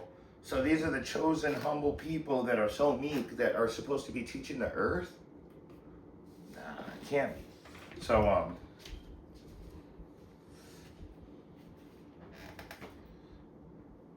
let's go back over to Isaiah chapter 24. Isaiah 24 and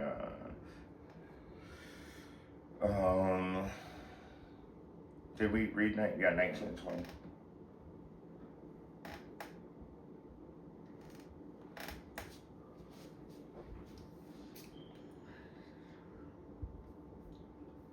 Isaiah 24 and 19. The earth is utterly broken down. The earth is clean, dissolved. The earth is moved exceedingly. So that was 19? Yeah. It says the earth, it's broken up. It's not like you go 10 years ago, 15 years ago, this place was not the same. And it is violently shaken. It is utterly collapsed, okay? And the way of life that you know it is been violently, it's what's collapsing right now. Now, he's telling you that he's really going to physically destroy this place. But at this time, the way of life as we know it has violently collapsed overnight practically, and now it's just getting worse and worse. There is no, like back when before I came into the truth, there was a thing called the American dream. I actually believed that, oh yeah, you do this, that, you get ahead. Well, not really. It turns out it's only for certain people. So, and that American dream is now taken away from all people. So we never had it in the first place, but our enemies did. And so that's the earth being broken up, shaken violently. Keep reading. And the earth shall reel to and fro like a drunkard, and shall be removed like a cottage. And the transgression thereof shall be heavy upon it, and it shall fall and not rise again. This is beautiful. The earth staggers like a drunk. It's all over the place. Because drunk people have no sense. Drunk people are belligerent. The earth's staggering around like a belligerent person. It doesn't know. Is there no wisdom in Edom? The earth was given into the hands of the wicked. They're a bunch of morons. So it staggers like a drunk. It trembles like a tent in a storm. It falls and it will not rise again. So he told you, you will build, but I shall throw down. Didn't they try to rebuild their own version of Israel? And now it's getting thrown down. It's not going to stop. This war is not going to stop. This war is only going to escalate. But during that war, they're going to come out with that MOTB. So this first part of the war is to see who controls the money. So the earth staggers like a drunk. It trembles like a tent in a storm. It falls and will not rise again. For the guilt of its rebellion is very heavy. That is so beautiful. The guilt of your rebellion is very heavy. Get me Isaiah chapter 19. In verse 14. Isaiah 19 and start at verse 14. Isaiah 19 and 14. The Lord Yahweh hath mingled a perverse spirit in the midst thereof, and they have caused Egypt to err in every work thereof, as a drunken man staggereth in his vomit. That is beautiful.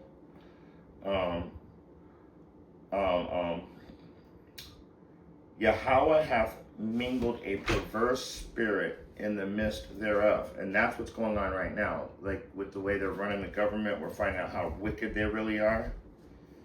And they have caused, what is this place called? Spiritual Sodom in Egypt. So it's saying Egypt has caused Egypt to err. Now you gotta remember, Isaiah's way after Egypt.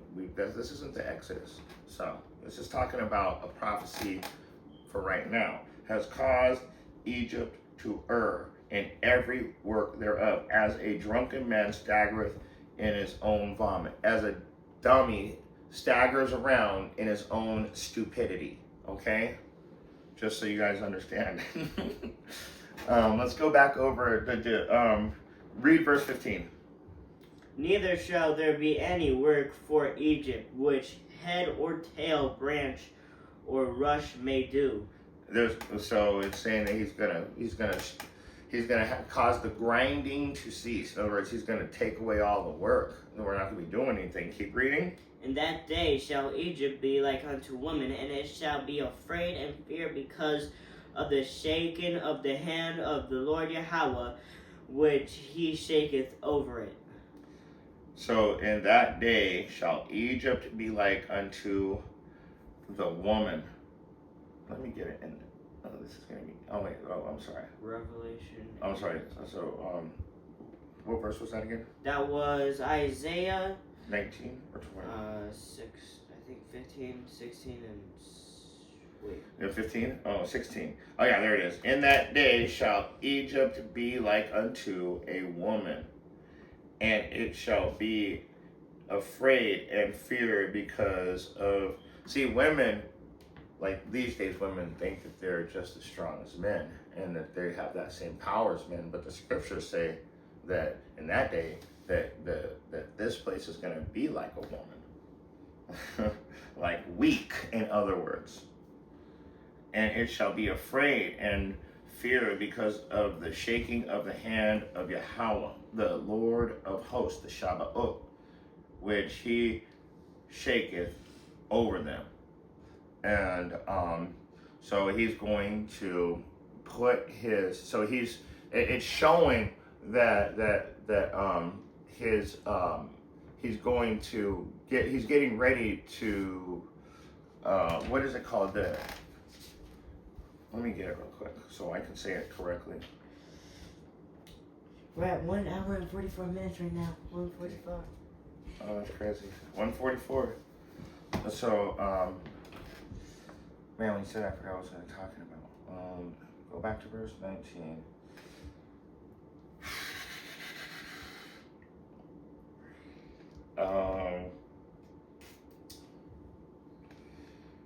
The Lord of hosts in the land, and they shall cry because the oppressor, and he shall send them. Savor a great one, and he shall deliver them. We were in. And the pillar, what? Oh, it's there. It is. I forgot what I was gonna bring out now. I hate it when that happens. I had a precept I wanted to get really quick and I forgot it. Let's just move on. If I remember it, we'll go back to it. Revelation 18. 18 and 4. 18 and 21. 21. Revelation 18 and 21, and a mighty angel took up a stone like a great millstone, and cast it into the sea, saying, Thus with violence shall that great city Babylon be thrown down, and shall be found no more at all. That was Revelation 18 and 21. Okay. So Revelation 18:21, and a mighty angel took a stone like a great millstone. The millstone is for grinding the grain into flour, so it's really big and heavy, and cast it into the sea, saying, Thus the violence. So thus with violence shall that great city Babylon be thrown down. It shall be found no more at all. So this place is actually going to be destroyed to a certain point of no return. And I showed you in Isaiah that he's literally going to plead with all flesh with fire and with his chariots and with the sword. So we're watching that happen. I'm telling you, this is a domino effect happening right now. Russia and Ukraine, then Israel and Hamas, now Israel and Iran. That means that America already vowed to join this war if they had shots fired over to Iran. And so now America's involved. That means China has vowed to involve themselves in this war if America's involved in this war. So now we got America and China. Now Russia woke up this morning and said, it's World War III and we're in this war too. So everybody's joining in the fight right now, and it's beautiful. It is a beautiful thing. So the Most High is taking a great millstone and he's casting it into the sea. He sent down his angel to do that, saying, with violence. So he's telling everybody, with violence shall this place be destroyed. And I told you, the fight is coming to this land. This is an end time prophecy of this fight coming right here to us, to our front doorstep. And nobody here wants to have the fight on their front doorstep. So don't think that we're like, yeah, I can't wait. Nobody here I know wants to be out fighting a war that really goes into these guys just putting more money in their pocket and corporations owning everything. Like a corporate prison planet. Let's go back over into Isaiah. We were in 24 and we read 21.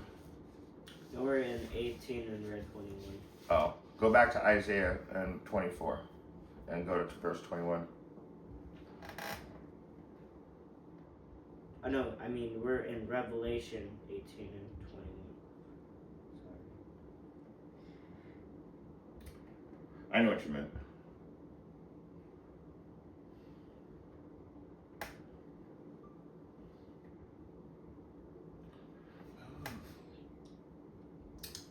Isaiah 24 and 21, and it shall come to pass that in that day that the Lord Yahweh shall punish the host of the high ones that are on high, and the kings of the earth upon the earth. That's beautiful. There's going to be a day when he punishes the world leaders and all the kings of the earth, the proud rulers of the nations, okay? The proud rulers of the nations. Read verse 22. 22, and they shall be gathered together as prisoners are gathered in the pit, and shall be shut up in the prison, and after many days shall they be visited. So they're going to be rounded up. They're going to be put in prisons. Your guys are going to be rounded up. You're going to be put into prisons.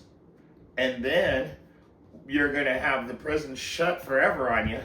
And finally, we're going to punish you. That's right. You are going to be punished by Yahweh, by Hashem, Yahweh Shai, and it tells that they will be rounded up and put in prison. They will be shut up in prison and will finally be punished. Okay? Go to Mark 19 and 30. We're almost, I thought that was Matthew. Oh, Matt, by 19 and 30, Slovakia. Because there was a T there. I was like, oh. I don't think I've ever brought out this entire class before. Matthew 19 and 30. Matthew 19 and 30, but many that are first shall be last, and the last shall be first. And that's what that's going into. You guys are going to be gathered, all you world leaders are going to be gathered together and put in prisons. You guys are the first. You guys are the pinnacle, remember? You're the peak of the mountain. In other words, you're the rulership right now.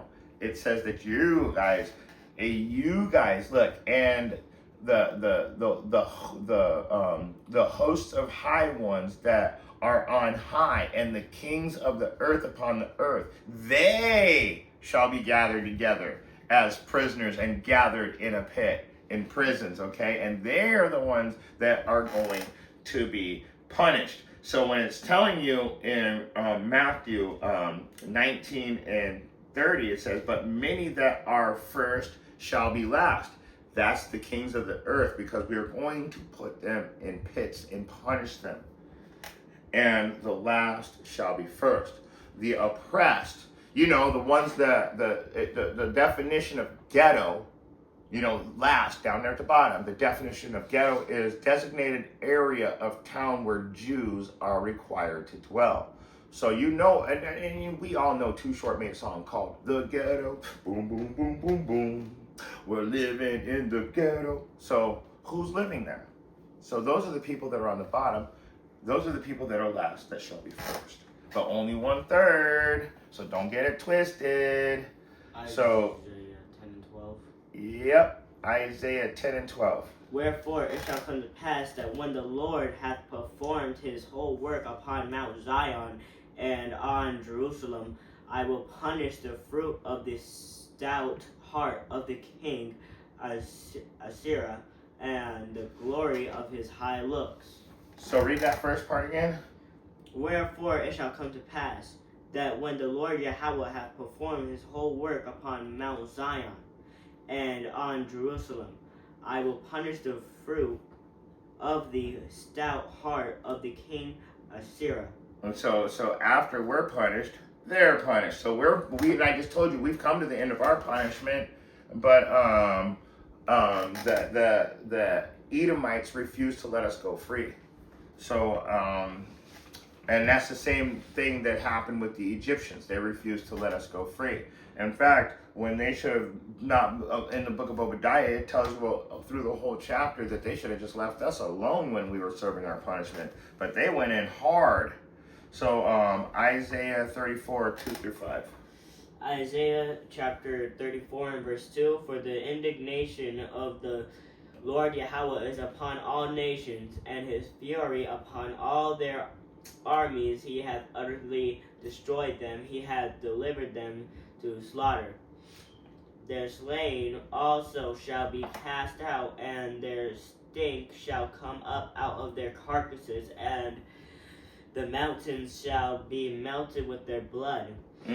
And all the hosts of heaven shall be dissolved, and the heavens shall be rolled together as a scroll, and all their hosts shall fall down, and as the leaf falleth off from the vine, and as a falling fig from the fig tree. Verse 5, for my sword shall be bathed in heaven. Behold, it shall come down upon Iudema. Idumea. That is the Greek word for Edomites, Amalek, Khazars, Europeans. I'm sorry, the Caucasians. But not really, like Caucasian and so-called white are two different things. You got the cave dwellers, the Europeans. The Europeans are also, like, you got to understand, there's two types of everybody, and we're talking about the descendants of the Edomites. This is not a complexion-based doctrine, but by default, 90% of you Edomites are pale-faced people. You're a Caucasian, you're a so-called white people. And we understand that, but we're not trying to get our brothers that are, just because they have that complexion, we're not trying to get you guys mixed up in that, if you can understand. So, my sword will be bathed in heaven.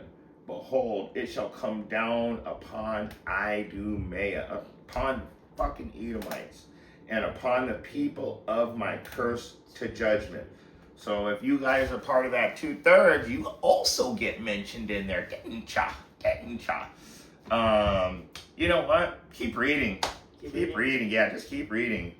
The sword of the Lord Yahweh is filled with blood. It is made fat with fatness, and with blood of lambs and goats, with the fat of the kidneys of rams. For the Lord Yahweh hath sacrificed in Basra, and a great slaughter in the land of Idumea. He's gonna put great slaughter in the land of Idumea. Now, this is just the beginning of it. This is just the beginning. Now, you gotta remember, Israel and America are connected. They are one and the same. I don't know if you guys understand that, but yeah, you guys are like the same place.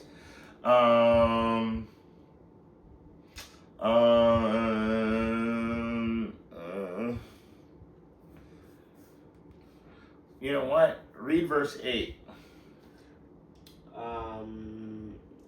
Verse 8, for it is the day of the Lord's vengeance, and the year of the recompense for the controversy of Zion. Woo! That's what it is right now. For this is the day of Yahweh's vengeance, and the year of recompenses for the controversy of Zion. You guys done did too little too late, boy. You can't apologize now. And he already told you the mountain's gonna be bathed and melted in blood. That's our reparations. According to the scriptures, your blood has to fall on the ground like ours did for the ground, for the earth to be relaxed again. Not only the people, so we all need to see that blood flow. You've done everything to every part of this earth. Not just the Israelites. You tried to destroy everything. You guys got to go. You're getting evicted. It's like when you're sitting around that table at a restaurant and you see the waiter coming over and he's holding that one little piece of paper. He's got a whole tray on it with just one piece of paper, and that's your bill. And you got to pay that bill with that little piece of paper right there. Yep. When you flip it over, God damn, I got to pay for all this? Yes. You've got to pay for all of your atrocities against not only the children of Israel, but trying to destroy this whole fucking earth. You are going to clean this place up. You're going to build this wall, and you're going to go extinct. One more verse. Going back over to Isaiah chapter 24. We got one more verse. 24 and 23. Isaiah 24 and 23, then the moon shall be confounded, and the sun ashamed, when the Lord Yahweh of hosts shall reign in Mount Zion and in Jerusalem, and before his ancients gloriously. So the return of the Shabbat, when Yahweh returns with Yahweh's army, they're going to outshine the sun, and the moon is going to, would you say, wane. So what does it mean to wane? To get smaller. It's going to get darker. He will rule in great glory in Jerusalem, in the sight of all the leaders of his people. So when Yahweh gets here, it's over. And that's that great destruction. Because see, when he comes, he's not just coming down. He's coming down in style. You're going to be like, God damn. I mean, it's going to be like like the greatest and the scariest and the worst and the best thing you've ever seen. Depending on who you are. Depending on who you are. Because he ain't just going to drop down like these missiles. No, bro. No, bro. They're coming down. Even when I have a video from a long time ago in California where these ships, they came down, they didn't just drop down, they were like, shoo, shoo, shoo. And just the way they just like had so much perfection to them. And it's on video. I mean, how long ago was that? 2-3 years ago? 4 years ago? I don't know. But anyway, so you guys got to understand, when he comes back, it's going to be glorious. That return's going to be glorious. And there's a lot of us out here that can't wait for it. Let's see. I had one more precept in. It was Isaiah 60 and 19. I don't know what it. Let's see, because I thought that was good right there. That the Most High is going to come down and reign forever and ever. He's going to send Yahweh to rule over us in righteousness. So,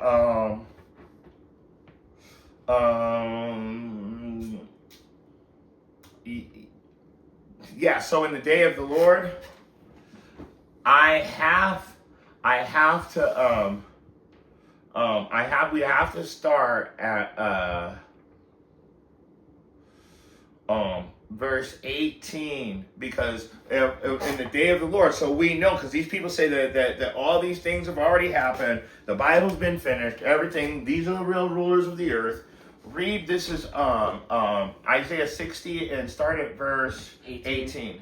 Violence shall no more be heard in thy land, wasting nor destruction within thy borders, but thou shalt call thy walls salvation and thy gates praise.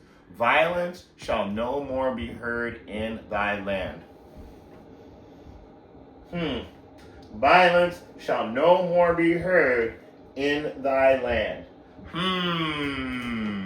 Hold on now. Hold up. Wait a minute. Something's wrong here. Wasting nor destruction within thy borders. Hold up. Wait a minute. Something ain't right here. I thought that these guys went back to Israel. Now is it. Happy ending. 1948. Why is there still violence in the land? Why are they fighting right now? Why is Tel Aviv being bombed? Iran sent 520 missiles over there this morning, or last night, or however it works in their time zones. It's happening. So that's so important. So we know that these guys are what what we're saying that they are. They're not the chosen ones of Israel. One more. Read. Yeah. So read verse 19. 19. The sun shall be no more thy light by day, neither for brightness shall the moon give light unto thee, but the Lord Yahweh shall be unto thee an everlasting light, and Yahweh thy glory. One more. Verse 20. Yeah, just read the rest of it, honestly. Just read it out. Verse 20. Thy sun shall no more go down, neither shall the moon withdraw itself. For the Lord Yahweh shall be in thine everlasting light, and the days of thy mourning shall be ended. We shall no longer be in a situation where we're worried from week to week. It's going to be over. We're going to be back in the kingdom. I'm going to take off I'm going to be just relaxed in my garment. I'm going to eat some clean foods. I'm going to be alkaline instead of acidic inside. It's going to be beautiful. You're going to feel different. Everything's going to be different in the kingdom. So, keep reading.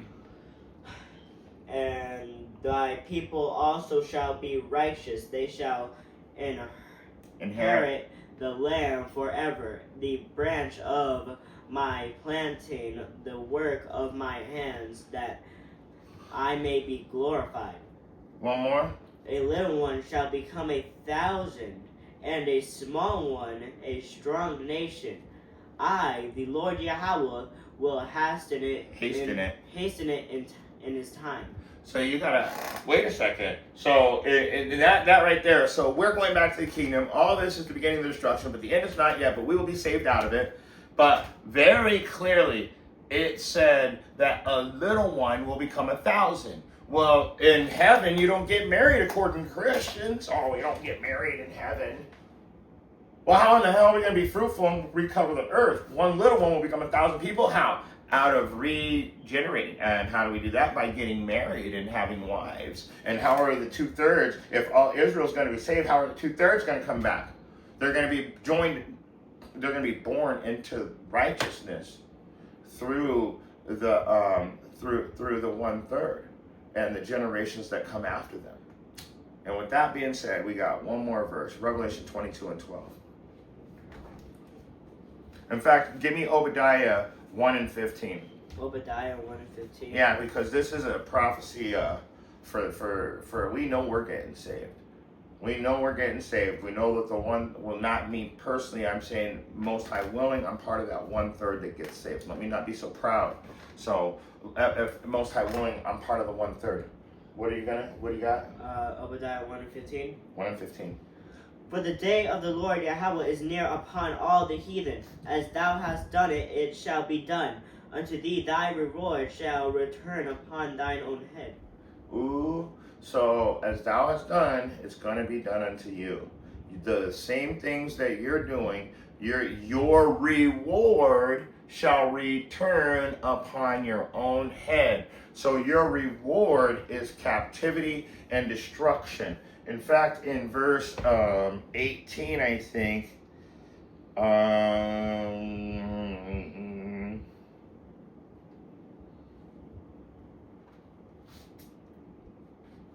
read verse 18.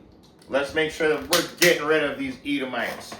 And the house of Jacob shall be fire, and the house of Joseph a flame, and the house of Esau a stubble, and they shall kindle in them, and devour them, and there shall not be any remaining of the house of Esau. For the Lord Yahweh hath spoken it. There will be none remaining of the house of Esau. So we're getting rid of you guys, and your time's up. Your time's been cut short. And with that being said, if you've got eyes to see, if you got ears to hear, I hope you got something out of this message. Shalom.